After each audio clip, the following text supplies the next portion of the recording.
Jadwal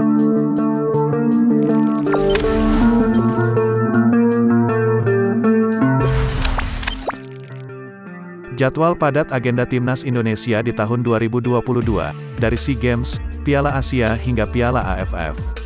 Timnas Indonesia baru saja tampil di ajang Piala AFF 2020. Timnas Indonesia keluar sebagai runner-up pada ajang itu.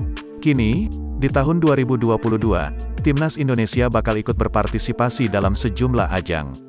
Daftar agenda Timnas Indonesia di tahun 2022 ini terbilang padat. Timnas Indonesia di segala kelompok umur sudah mempunyai jadwal tanding tersendiri di tahun 2022 ini. Timnas senior dan Timnas U23 menjadi yang terbanyak tampil di tahun ini. Keduanya setidaknya akan tampil di 3 turnamen berbeda. Belum lagi mencakup agenda Timnas Indonesia U16 dan U19 yang pasti tampil di Piala AFF 2022. Sebab, Indonesia akan menjadi tuan rumah di 2 turnamen kelompok umur tersebut. Agenda Timnas Indonesia senior terdekat adalah jadwal FIFA Matchday atau jeda internasional. Jeda internasional ini dijadwalkan berlangsung tanggal 24 Januari hingga tanggal 2 Februari tahun 2022 mendatang. Skuad Garuda bakal melawan 2 negara di kesempatan kali ini.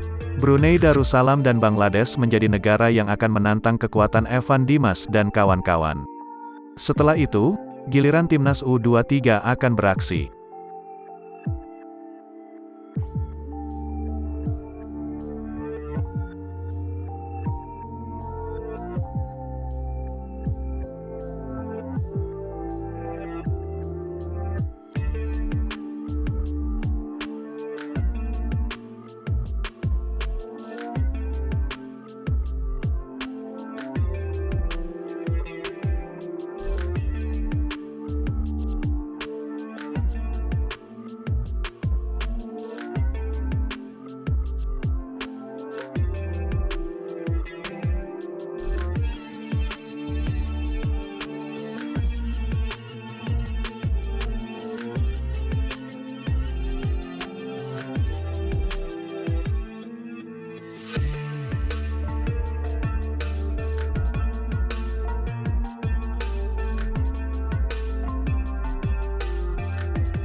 Jangan lupa subscribe, share, komen, dan like ya!